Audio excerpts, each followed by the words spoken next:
This is the Live at 5 Throwdown. What is up, Monster? What's going on? Oh, man, I had a great week, JT. I read an 800-page book in Mandarin. I don't even read Mandarin. I learned how to self-exfoliate so my skin game's perfect. I'm ready to have a great day, buddy. All right. I got some I have some questions about that weekend, but we're going to go past that. We got a show to do. Now, if anybody new watching us, this is our episode? This is episode 5? It's episode 5. Episode 5. Episode 5. Can't believe we made it 5. Can't believe we made it 5 episodes, but episode 5 is here and we're still here and people still watching, so obviously we're doing something right. We're just getting started. What we got lined up today, man? What do you want to do? What does the Monster want to do today? Monster wants to talk about and dispute our list of top 5 quarterbacks of all time, top 5 power backs of all time, and people who wear really, really ugly uniforms for no reason, and they just need to stop. Well, I want to add in the top 5 coaches. NFL Who was the real geniuses with the headphones on? Who was it? Who was real geniuses? Right? I got thoughts. We'll tear it down for them. That's it. Let's put it down. So let's hop right into it. What are we waiting for? Let's go. What are we touching on first, man? I'm ready to go.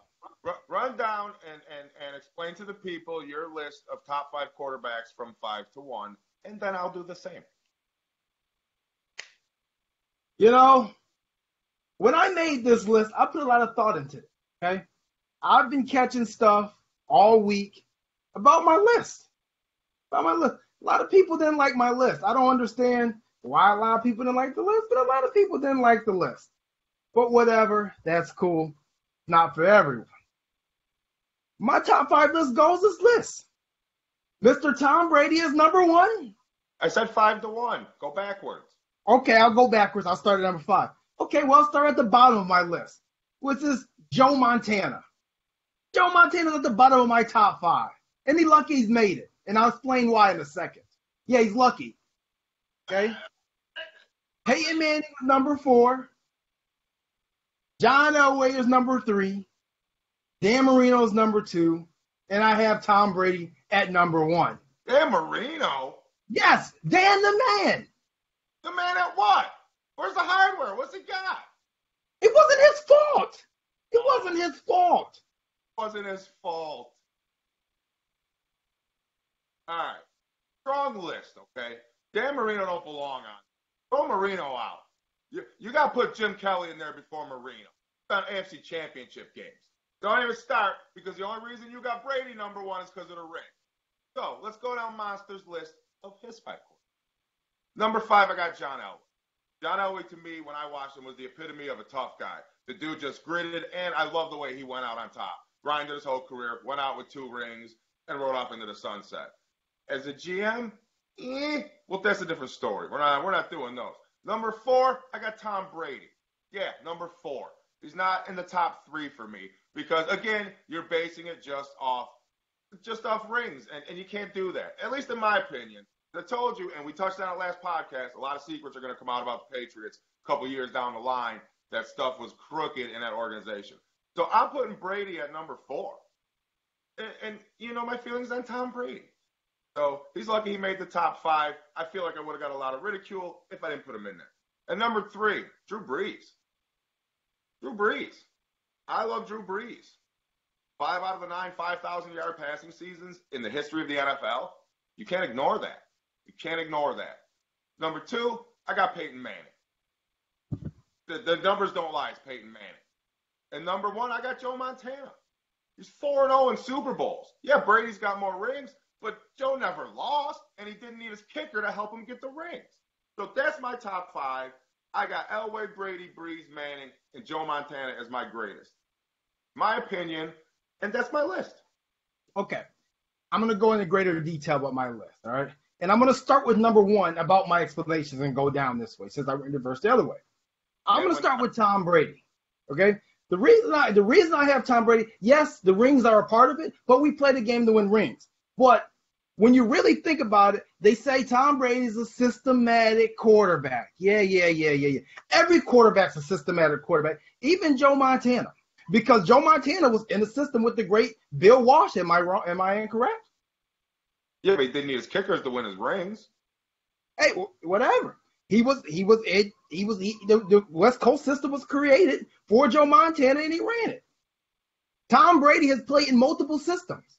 There's been more of a vertical system when they had Randy Moss and Wes Welker. There's been more of an underneath system since he had Edelman and Amendola. And there's been more of a mixed system when he had people like Troy Brown and David Patton. He's won in every single system. And if the system was so great, why didn't Charlie Weiss win without him? Why didn't Matt Castle win outside the system? Why didn't Brian Dabble win outside the system? Why didn't Josh McDaniels win without the system? He is the system. I think it's too much emphasis on the system. I'm just saying. I mean, this is what I hear. I don't believe in systems. Because I believe everything in football is a system, regardless of what you do or how you do it. Everything's a system. Dan Marino, the only thing he's missing is the hardware, and we can really blame that on the Miami management, because to this day, Miami management is still screwed up. If he had a running back, if he had a running game, he probably would have won a ring or two. Because if you think about it, before there was Manning, before there was even Brady, Marino held all the records, all of them, just about. Yeah, but Marino, he wasn't clutch. He wasn't clutch. Like what can you remember back? Well, where's the Dan Marino memory in the playoffs? Or where's you think of the catch, you think Montana. You know what I mean? You think of Elway with the spin, the helicopter. Where's the Marino one? There isn't one, because he never played in the big games to make those moments. He was Phillip Rivers. He's Phillip Rivers. That's I could see the comparison. It's kind of rough to me. I don't feel like he had the pieces that Phillip Rivers had around him when Phillip didn't make it. But I mean, end of the day, I can see that point. I have John Elway at number 3. Like I said, I thought Elway was the consummate pro. I thought Elway was probably one of the game's first complete quarterbacks. Yeah, absolutely. There wasn't anything he couldn't do. That's why I got him top 5. He was before his time, though. Oh, absolutely. He was definitely before his time. You could have played. And you have Peyton Manning. I have to put Peyton Manning up there because of the records. I'm not a big Peyton Manning fan. I thought Peyton was a choke artist. I thought he was too smart for his own good. I thought Peyton had a really big head. I just didn't like the big head. Nothing against Peyton Manning. Monsters didn't like your head. I'm sorry. I mean, when I think of Peyton Manning, I think about all the interceptions he tried throwing in down the seam route that he continued to throw every single year over the linebacker and between the safety, that in clutch situations and in big games, especially against the Patriots, 2 or 3 of them were picked off. Every year was the same pass. Go look at the film. It's the same pass. But I had to put him on here. And 5th comes Joe Montana. Now we want to get into the Joe Montana talk. Okay. Now, Jeremy, why is Joe Montana number 5 on your list? What about Jeremy's dyslexic and he thought he was writing him first. No, he's number 5 on my list because, for one, he didn't have the biggest arm. They created a system because he was a noodle arm quarterback and he could throw quick slant. Yeah, he had a noodle arm. He had a noodle arm? He had a noodle arm. Show me the film where he threw. God knows Jerry Rice didn't catch a bomb damn near. Steve Young was in there. Oh, my God. Okay. We're gonna have to cut some L22 up and throw it on Twitter or something for that. But Tom Brady's arm was better than Joe Montana's? I think Tom Brady's better than everybody on this list. Everybody. And for the older folks, if you want to go back to Otto Graham and Johnny Unitas, I'll take Tom Brady over them too. Yeah, don't go back that far. I don't have an argument. I didn't go that far back either. But I'm just saying, if you had to, I'll take Tom Brady over anybody. He had that attitude that I want. I would on my team. Nothing against my team. So you want your quarterback going to galas dressed like Captain Crunch? He could. When you got 5 rings, you can wear whatever you want to wear. It's about integrity to me, but you know what I'm saying. That's your team. You take them. I don't think he's the cheater though. I think we know who the cheater is, and I'm gonna touch on that later on in the show. Who the real cheater is when we get further down this list. Okay. All right. Quarterbacks are out the window. Let's move on from then. All right. Let's go to ugly NFL jerseys. Man, these teams need to change Uniform. up their look. Okay. On this one, let's go back and forth. So what's at the top of your list for ugly uniform? I'll go number 5. We'll go backwards to number 1. All right. Number 5 for me is the Redskins.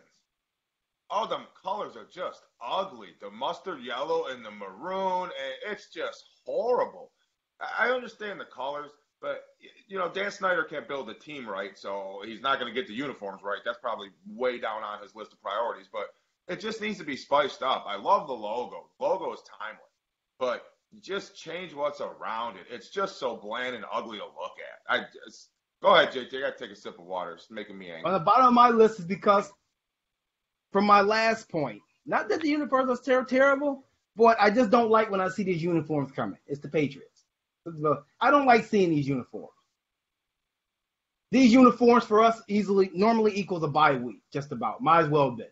So I don't like seeing them coming. This was strictly fashion-based, JT, not wins and losses, but I see your point. All right, number 4 for me is the plainest uniform in the NFL. It's the Colts. It's blue and white. That's all.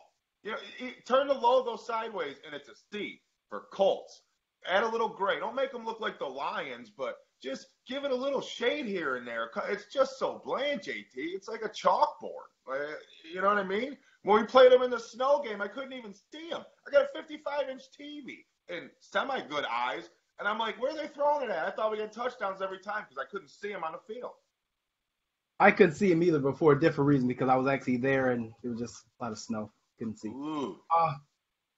My number 4 is the Buccaneers. Don't know what you're doing. I don't know what type of futuristic Futurama look you're going for, but it's pretty awful. You got orange here, you got some pewter here, and it's a whole lot of mix-up. You know what the Buccaneers uniform looked like to me, JT? It's like you opened a document in Word and you tried to resize the letters and the fonts and you just couldn't get it right. It's sloppy. Yeah. They're sloppy and ugly, and the color scheme is terrible. Go back to the old James Wilder Buccaneers. Go back to the white and the orange. You know what I mean? That's a classic jersey. So, yeah, right. I agree with the Bucs. They're on my list. All right. So, number 3 for me, and I want to puke every time I see it, and I really – if it's the NFC Championship game, I'm not going to watch it just because I can't stand it, and it's the Pittsburgh Bumblebee uniform. Oh, my God. Like, they look like a chain gang. Like, it's so horrible to watch. It's just – I can't stand those uniforms. I don't even want to talk about them. But, yes, number 3 for me is the Pittsburgh Bumblebee uniforms. Those are absolutely horrid. Okay. Number 3 for me is the Miami Dolphins uniform. Because I feel like when I watch the Dolphins now, I used to like the color scheme. I used to like the teal and the orange. But now they made it into this, like, flipper type fashion week uniforms, and it doesn't look like a football uniform. You know what I mean? Like some type of golf colors, and they made the dolphin look all like, hi, how you doing? Instead, I'm going to knock your head off. Not a fan of it anymore. Yeah, I think when you have J-Lo become one of your primary investors, like that reminds me of like something like her. Like they tweaked it too much. They changed the tone a little bit. Then they put a little more down the side. You know what I mean? They used to have a rough, rugged look. They need to go back to it. White with the teal numbers and the dolphins on the shoulders, and that's it. The stuff they got now is kind of I always liked their green uniforms when they had the green ones. I didn't mind those, but yeah, I don't mind the Dolphins. I gotta be honest. I hate them as a team, but the uniforms don't really bug me. What you got for number 2, bud? Number 2, I got the Green Bay Packers.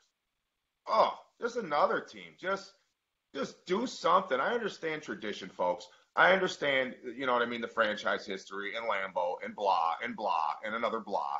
But just change something. You have to change the logo. Just change it's ugly to me. I don't know. I'm not a graphic designer. I don't know what you should change. If I did, I'd change it for you and I'd be a millionaire. But just spruce it up a little bit. Just change something. I can't stand the Packers, man. They're just too plain for me. I don't own any Packers stuff. I'd love to own a Brett Favre jersey, but they're ugly and I just simply won't buy one. All right. That's my opinion. You're gonna make a lot of throwback fans mad with that one. But at number 2, I have the Packers. Throwback Packers, though. The throwback uniform. Oh man. I hate when they throw those things on. I don't know what they are. I don't know what those things are. The brown pants or the camo pants. I don't know. They look like almost like a Canadian Mountie or something. I don't know what those things are. Really, it's really bad. I hate when they wear them. They got the big circle, the little small circle with the number in it. Yeah. I don't know what they're trying to accomplish. But I think Packers across the board for me. Throwback, snapback, fatback, whatever you want to call it. All across the board for me, the Packers just got ugly colors. I can't get Not much of a Bart Starr fan, huh? No. It could be Bart Starr. It could be Ringo Starr. I'm still not going to buy it. Who's at the top of your list? I had Tampa Bay at the top. Like I said, the color scheme is jacked. The font looks like a Word document that they couldn't fix right because they didn't know what they were doing. It's a mess to me. They're horrible jerseys. The font on the letters, the color schemes, it's all terrible. They just need to go back to the old Warren Sapp days. Like, just keep it simple. You don't need all these flashy, you know what I mean? You don't need it.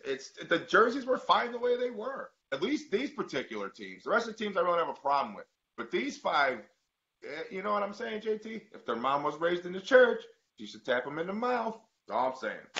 That's it. At the top of my list, I had the Steelers throwback, the Bumblebees. Like you said, I can't with those. I just can't with those. I don't know what they are. It's like I can't watch it. Yeah, you gotta get rid of them. All right, so moving on. Next on our list is the top 5 power backs. Now, this is a subject that you really, really want to talk about, and I'm really interested in hearing who are in your top 5 for power backs. Shall we alternate again, sir? Let's go. You want to start at the top or the bottom of the list? We'll go to the bottom. Okay. Allow me to lead. All right, number 5 on my list. The dude was like watching a rhinoceros run through the line. He was just get wrecked, and that's Mike Alstott. Okay. Mike Alstott. Hey, you know what? I was a big Alstott fan growing up, and when I made this list, I'm not gonna lie, I totally forgot about him. But in number 5, I had, to surprise me, Adrian Peterson. I had Adrian Peterson. No, power back. I thought he was a mix. He was a mix. For 2018 or 2017, 2015, he's a power back. There are no more Earl Campbells now. I didn't say a hybrid list. All right, we'll take Adrian Peterson in there. You have to. It's nowadays power back. You got to do better than him next day. Okay, well, I'll get better going forward. Who you got at number 4? Number 4, I got the dude that he was the epitome of it to me. And it's a shame they can't lower their heads anymore because when this dude lowered his head, you were going up in the stands, and that was a Nigerian nightmare, Christian Okoye. You know what? Okoye almost made my list. But when I was thinking about Christian Okoye, I thought about the Steve Atwater hit, and he just fell off the list. Well, yeah, but that was after all the good stuff. Hey, doesn't that off the list? He was. So, but hey, good choice. I had Bo Jackson. Number 4? I had Bo Jackson number 4. And if he wouldn't have got injured, I would have put him up higher. That's a horrible pick. All right, that's a horrible placement for Bo. Wait a minute. What's wrong with my Bo Jackson pick? It's not his fault he got injured. I'm talking about his body of work while he played. Like, if you take that over he was a great power back for this time being. Jeez. All right. God, man. All right, number 3, I got John Riggins. Just okay. Rumbling, bumbling. Dude never went down. He was just the epitome of 3rd and 4. Like, I'll get them 4 yards. Hook or crook, he's going to get that number. And I had all the respect for him. I got one of his jerseys hanging in the Monster Hall of Fame now. So John Riggins is number 3 to me. All right. I had the bus. Jerome Bettis. I had the bus. Now,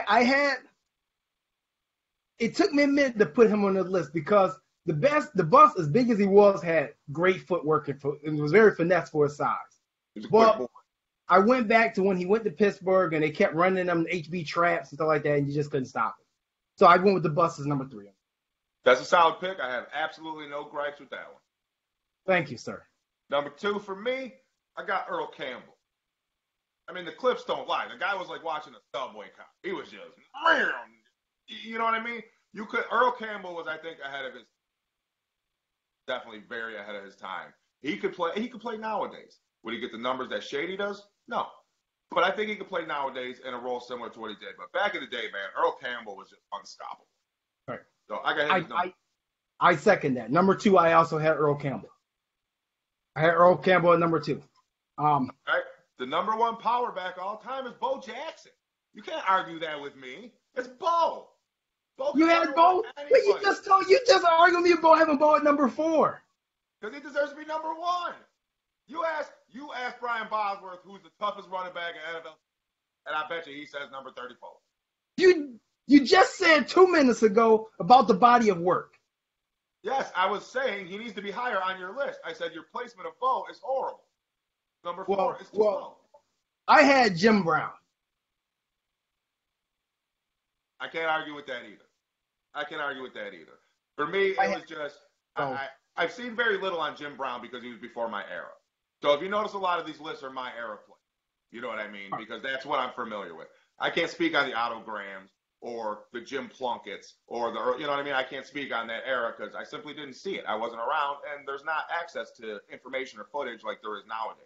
You know what I mean? You can't go back and pull up the all-22s from 1973 Oakland and Kansas City. It just doesn't exist. So my you know what I mean? My choices are based on my field of expertise, and the years I've been alive, I've actually seen these guys compete. So that's what I like to talk on. All right, so I guess we'll keep on moving down the list, and we'll go to the top 5 coaches. Now, I got a feeling we may end up disagreeing here. You know, I'm hoping we don't, because I'm hoping you're thinking like I'm thinking today. Are we doing NFL coaches or all coaches? We're doing NFL coaches. All right, I don't have this written down, so we're firing off the dome here, JT. Let's have it. Hey, you know what? If it's coming off the top of your head, then guess what? That means it's natural. You ain't thinking about it. Let's go with it. So let's start off. You start off with your number 5. Number 5 NFL head coaches. I got to go Tomlin. Mike Tomlin. Tomlin? Yeah. I mean, he speaks for himself. He's one of the longest tenured coaches. He's got the rings. He's successful. I'm a person, I like Mike Tomlin. I hate Ben Roethlisberger, but I love Mike Tomlin. Absolutely love Tomlin. All right. I'm not opposed to the Tomlin. I think it's a little early for that. But you know what? He's won ever since he got there. But then again, I think he came to a great organization. But I have no disagreeing with that. My number 5 was Tom Landry. I had to put Tom Landry on the list. I felt like he belonged. Longevity through the years. So I'm gonna say okay to Tom. I'm gonna go with Tom Landry, number 5. Who you got number 4? I like the hat. You know what I mean? I like this hat. He had Staubach. He was the original cowboy to me. You think of the Cowboys, you think of the hat.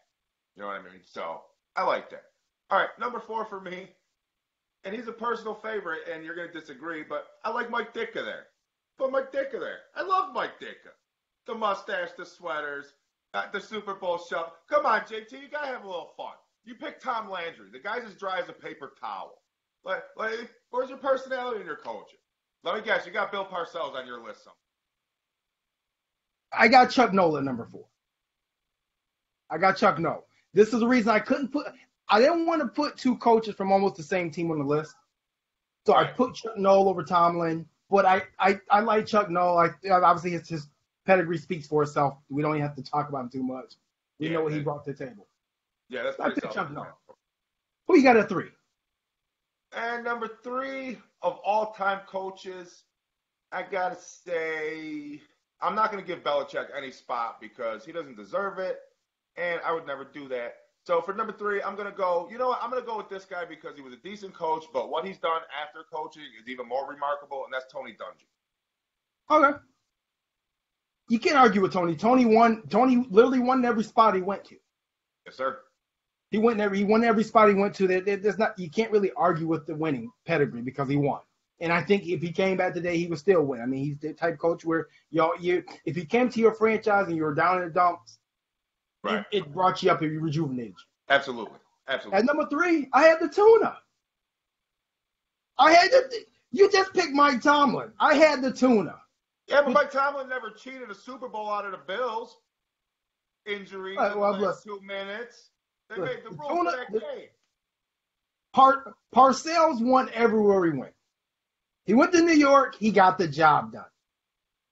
I think Parcells taught the sweater how to cheat when they were together.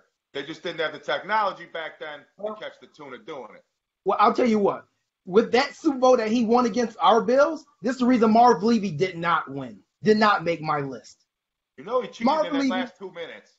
Marv Levy didn't make my list for that reason alone, and he's not even my top 10 for that reason alone. Yeah, I don't have Marv Levy in mine either. Huh? I don't have Marv Levy in mine either. No, because, I mean, the guy was, as much as a Bills fan I am, and I'm grateful as I am for Levy, Levy was a loser in my opinion. He lost. He didn't win. And obviously the first Super Bowl, when the guys said that they went out and they partied and they weren't ready for the game, it basically showed me that he didn't have control of the team like people thought he had. Therefore, he didn't make my list. Who you got at number 2? But you need culture to win Super Bowls. Good culture. Yeah. SLT about culture. Yeah. Anyway. What are we on? Number 2? Number 2. Number 2, I gotta go with, you went with Chuck. No, I gotta go. Okay. He speaks for himself. He's got the rings. Great coach. I like Chuck Knox right there, so we're going to slide him right in that spot. All right. I got Jimmy Johnson. You love everything that the Bills hate. The Patriots, Hey. Tom Brady, Jimmy Johnson. Like, I don't get it. Like, Hey. you got bumped in the head and then became a Bills fan. Tell us all the truth. Once again, Jimmy was a winner. I did love the hair. Loved it. Jimmy was such a winner, and Jimmy was such a convincing guy with the hair, the look, the way he ran his team. And like I said, he ran a crazy team. A lot of drugs, a lot of different things going on. Yeah. But at the end of the day, he got them to play when it was time. He said, hey, Michael, hey, Big Cat, hey, whoever else in that team, Russell Maryland, go do whatever you got to do in the summer. Charles Haley, and be ready when the time of the season comes. I need you for these 19 weeks. I'm not surprised that you picked him from the NFL standpoint. I'm surprised you picked him from a collegiate standpoint, considering he beat the hell out of FSU year after year after year when he was with the Canes. He did. He beat my Seminoles, and more of a reason for me to respect him. Like I said, Jimmy could sell phone numbers to a phone booth. He could. Jimmy could sell phone numbers to a phone booth. Jimmy could sell me a hairbrush. Don't touch his hair, though. Don't touch the man's hair. You know what? I think he could skip a rock off it. It wasn't going anywhere. Yeah. Who you got at number 1? The number 1 coach of all time. I kind of went back and forth. I'm going back and forth now because, like I said, I didn't write anything down. So the best coach for me all time would be, let's go Marty Schottenheimer. Whoa, Marty Ball. Let's go Marty Schottenheimer. Now, you know my sentiments for Marty. I am a Marty Ball child. I love Marty Schottenheimer, but he didn't make my list. I thought about it. I don't think he gets his full credit. I put Marty up there at the top because longevity. He'll coach forever. Like, you know what I mean? And he was successful in most spots. So, Everywhere. Plus, I like Marty Schottenheimer. Schottenheimer once in a while when I have a little wobbly pops. I like Schottenheimer. So I put Marty Schottenheimer. So that's my list. I like Marty. Like I said, I do like Marty Schottenheimer. I love Marty actually. I love the Chiefs teams. I love the Chargers teams he had. I love Marty, but thought that was a little high. I did think about putting him on this top 5 list though. He was definitely like right there on my list, right there. But my number 1, I got Bill Walsh, which is why Joe Montana fell to number 5 quarterbacks on my list because of Bill Walsh. I think Bill Walsh. Throw no touchdowns. Hell, neither would Montana with that noodle arm if he didn't come with that West Coast system. You call him one of the greatest quarterbacks ever, a noodle arm. But you're repping Tom Brady. He went. The guy had Roger Craig, Ronnie Lott, John Taylor, Dwight Clark, Jerry Rice, and he played an era without free agency. Tom Brady and Randy Moss. That's Gronk. Boy, but he didn't even win one with Randy. He won 5 without him. Yeah, but he still had him. Still counts. He didn't win any with Randy. He got there, but he showed you what kind of numbers he had put up with Randy. Yeah, man. Come on. That one season, he put everybody in the dirt. Everybody. Oh, it's Tom Brady, and I don't care. Hey, I think I'm turning into a Patriot fan. Let me just stop right here. I think I'm starting to bleed a little bit too different color blue. Right. You're going to take that Bills logo behind you. It's probably a stick on. You probably got Patriots one underneath it. All right. I want to talk about Roquan Smith real quick. Okay, let's talk about it. What's up with Roquan? Roquan hasn't reported yet. Okay. Now, technically, it does not become a holdout until later on in the weeks when the vets are due to report. Once the vets report, it's considered a holdout if he doesn't report. Now, he's a rookie with no contract, so they can't exactly penalize him financially for missing days. So what's the penalty he's going to face if he doesn't show up to camp? Is that something that the league hands down on him, or is that something that the team's going to hand down on him? Because you can't, like I said, punish him financially. He doesn't have a contract yet. Well, going back to the Joey Bosa situation, because what I think in a previous show we spoke on this about Josh Allen because his contract is not signed yet either. Right. In this new CBA with these rookie rate scales, this was supposed to stop this type of thing from happening. Right. And now it seems like we're arguing.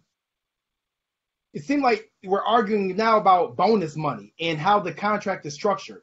So you mean it's going to take you this many weeks and this many months since the draft to get a contract structure? These kids need to get into camp. It's as simple as that. Right, and it shows me off the bat that you're not thinking about team first. You're thinking about yourself first. Now, granted, I understand. Life in the NFL, it can be a very fast life. You know what I mean? You got to make your money because most players don't have a long career. You can get injured, so on and so forth. But when you're arguing particulars like bonuses or contract structure, it all seems minuscule to me. You're getting the same amount of money. I don't care how I get it. Just give it to me. Let me get to camp and support my teammates and figure out what I'm doing because I'm coming into the greatest football league on earth, a rook. I have no idea what's going on.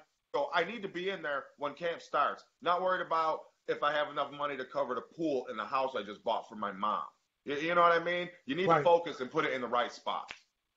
I mean, and it seems like that these kids are arguing about structuring these contracts to get more up front, which is surprising to me because of the financial severities and the financial situation, so especially with the contracts being front-loaded as they already are front-loaded, because if you don't get your fifth-year option picked up, you miss a bulk of your money. Yeah. Because that's the highest year of your contract. So it's surprising that these kids are not structuring them going back to the back end because we know that they go through all these seminars now when they're drafted about financial stability and lifestyle and all this type of stuff the NFL set up for them.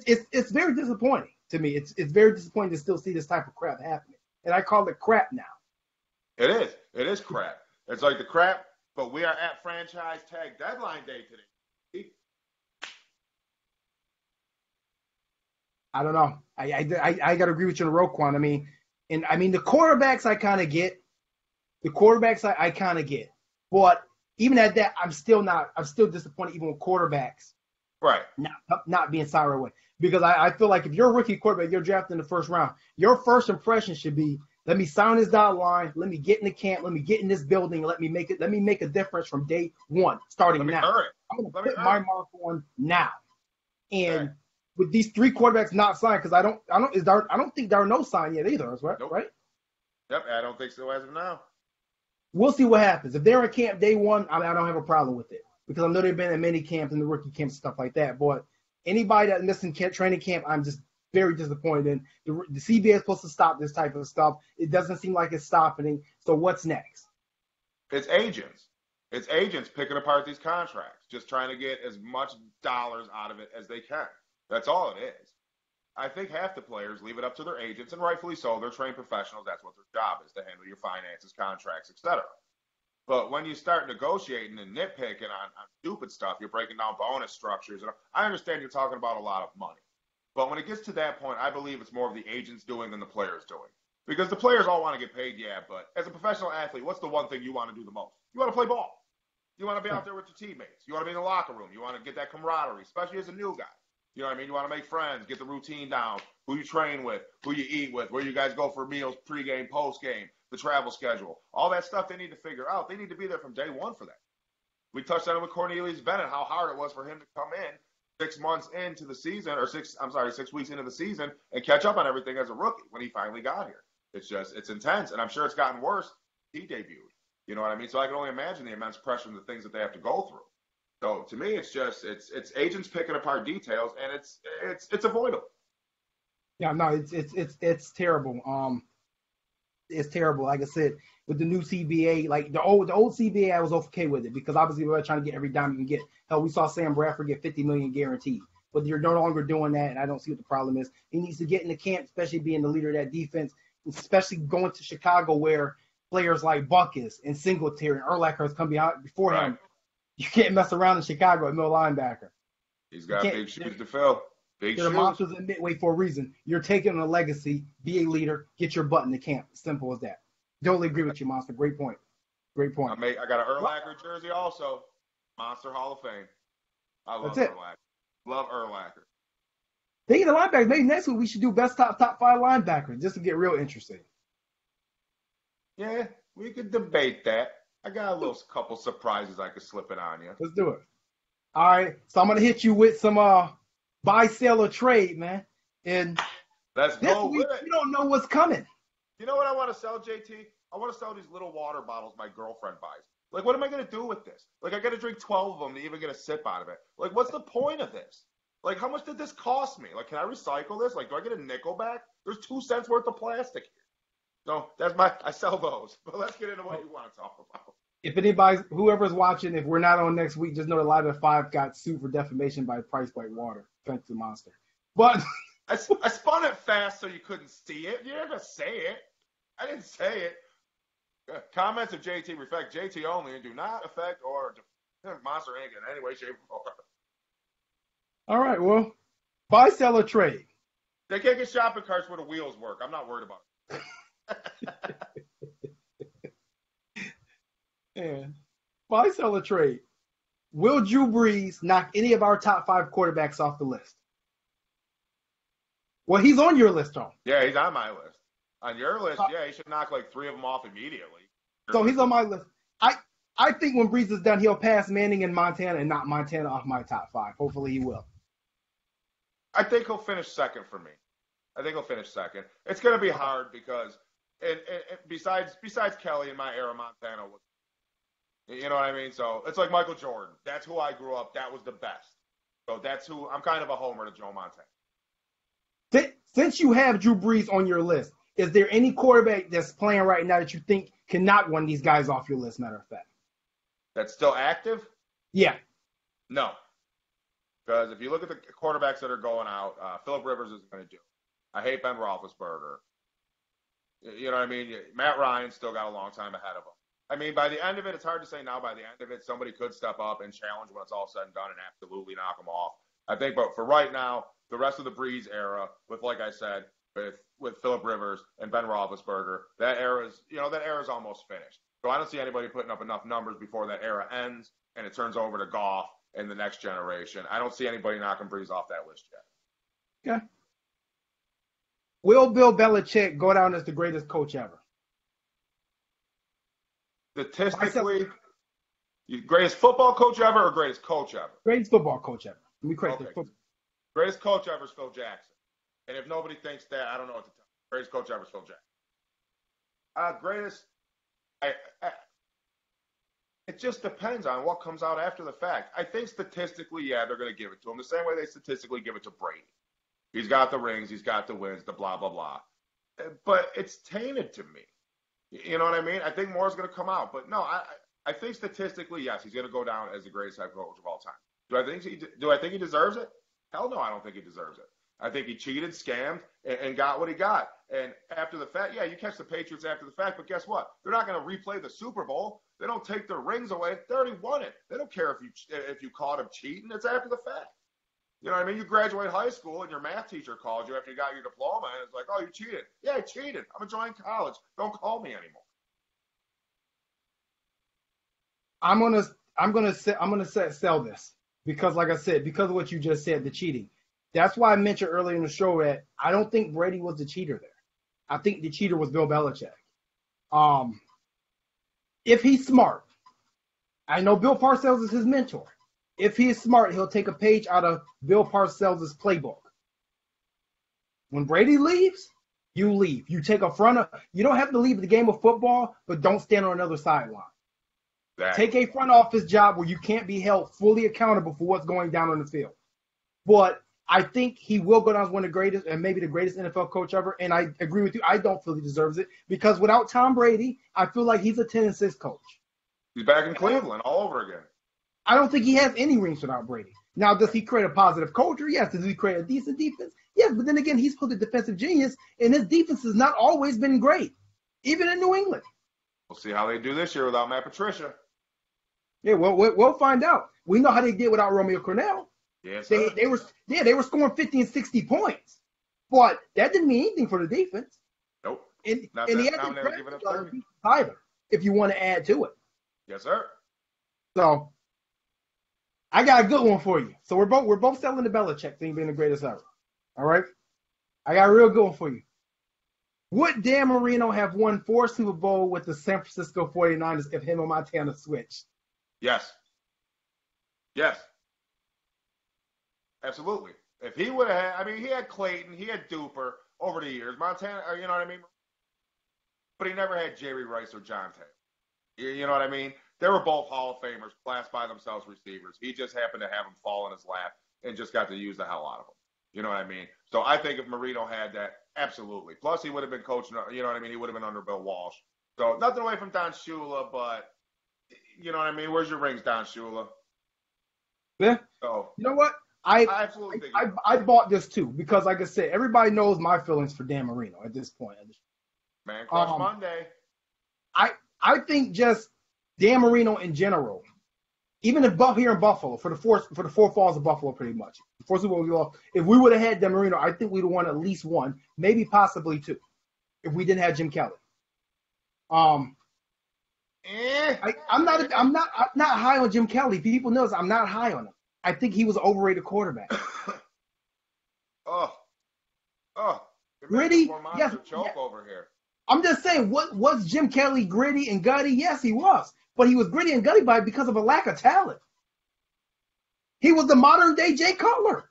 You don't think he would have turned the ball over against Dallas 9 times? You don't think Marino would have done that? You think that was all Jim Kelly? No, I don't. You can't put all those losses on Jim Kelly. I'm not putting them all on Jim. I'm not putting them all on Jim. I put the Giants one on Jim. I put the Giants loss on Jim. The Dallas ones, that team was never going to win Super Bowl. They weren't going to beat the 2 Cowboys teams. No. Nobody was going to beat those Cowboys teams. The Redskins team, it's possible if they would have got to a better start, they could have won. But I put those 2 on Jim. The Cowboys, they were never going to beat Dallas. No. Those boys are ready to play. Like I said, Jimmy Johnson's on my list for a reason. You weren't going to beat the Jimmy Johnson team on that stage. Right, nobody's taking out Dallas. But, is there anything you want to add to buy, sell, or trade today? Let me see here. Buy, sell, or trade that what we did on PUBG will never be duplicated by anybody again. Buy, sell, or trade. Ask that one more time. All right. Dissect it. What we pulled off on PUBG when we were playing will never be duplicated again. Buy, sell, or trade. I'm going to trade that. I'm going to trade that. Now, I don't know. We're wrapping the show up in a second, but if you guys don't know, for the Live Fire Throwdown, that we did a PUBG, if any of you guys play PUBG drinking challenge, where we had a bunch of crazy rule and sabotages, and we pretty much had to drink for 4.5 hours while playing the game through all type of challenges. And the first challenge we got hit with was called a passive challenge. Now, if you know about PUBG, we could not pick up any weapons of any sort. No, we couldn't pick up grenades, we couldn't pick up healing, we couldn't pick up vests, nothing. You had to drop and run. And we ran the whole game, and we actually got a winner chicken dinner with cars. So yes, I'm going to sell that we can do it again. I think we can do it again, too. So for those of you who don't understand, we got the dinner. We never had weapons. We never looted anything. We just jumped in vehicles and went, and we wound up getting the dinner over everybody. So if you play PUBG, you know how hard that is to do with weapons. So without weapons, it's very hard to do. So definitely check us out playing PUBG. But, we're going to have videos up. So, if you don't know, definitely go join our Instagram page. Go follow us on Instagram at the Live at 5 Throwdown. Our personal profiles on there, too. Follow us there. That pretty much wraps up the show for me, man. Anything you want to add before we take off? 7:30, my Instagram, my personal Instagram. Be ready for the get up. That's where Monster goes uncensored. I take the leash off and I just let it flow. It's very uncensored and very not safe for work. So if you like this show, if you like my personality, don't watch at 7:30 because he's completely off the wall. That is the alter ego. So check that out. It's been fun. We're on episode 9. Episode 8 got lost. That's in the archives. So that's going to be like the mystery episode. If you got to see it live, you got it.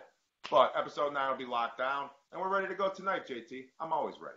That's it. I'm ready to go. If you, like I said, if you go, definitely tune in. It's a very entertaining show. It's a great show. I love my guy Monster. Jump to support, but give your granny some earmuffs. Monster keeps it 100%. You might not like what I gotta say, but you will respect it for the most part. Other than that, we'll be back here every Monday at 5 p.m. This is the Live at 5 Throwdown. I am your host, JTM, with your co-host, Monster. I'm Monster. My pastor calls me Monster. You can call me Monster. So we'll see you guys next week. Hey, comment on the show. Tell us how you like it. Give us some feedback and give us some subjects you want us to talk about. We'll talk about anything. Thank you for watching. We'll catch you next week. We're making content for the people. JT, tell them goodbye from me. Deuces. Catch you later.